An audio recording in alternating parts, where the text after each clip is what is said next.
Welcome to US Military Facts channel. Don't forget to press the subscribe, like and comment buttons, hopefully it can develop so fast. 85,000th war begins. Britain deploys 20,000 warships and F-35s to attack China.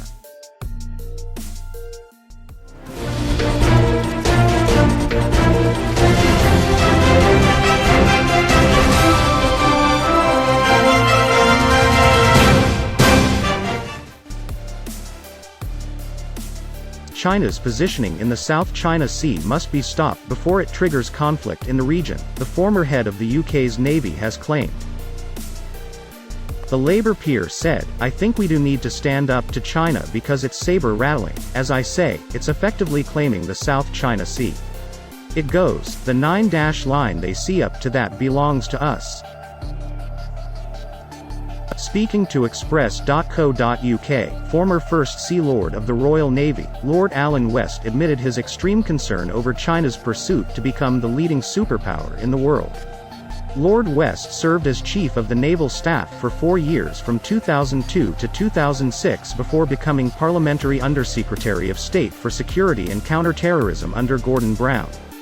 If no action is taken against Beijing in the South China Sea, Lord West warned the Communist Party's aggressive land grabs in the region could lead to much worse consequences. "You've got to show the bullies on the stage, you've got to stand up to them. Otherwise, that's exactly what happened in the Second World War with Hitler. I wouldn't say it's as inevitable as the war was with Germany, but I think it is extremely worrying.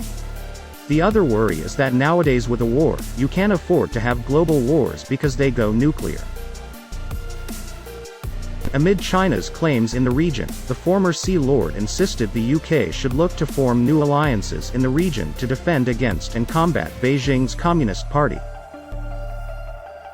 Indeed, Lord West called for an alliance or organization to be restored based on the Southeast Asia Treaty Organization.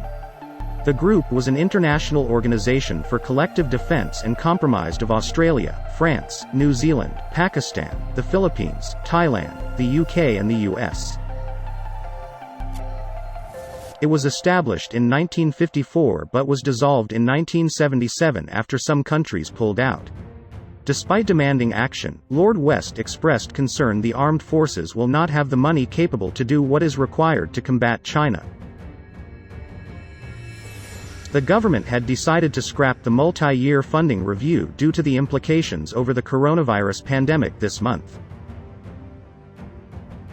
Due to this, there is concern the Integrated Defense Review will also be scrapped or fail to provide a clear long-term plan for the military.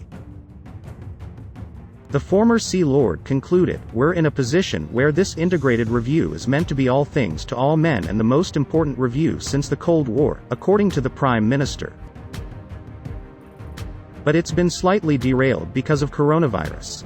And because of the impact on our budget and our finances. I'm extremely worried that although all the good words that have been said about defense, there will be no money found to do the things that are required.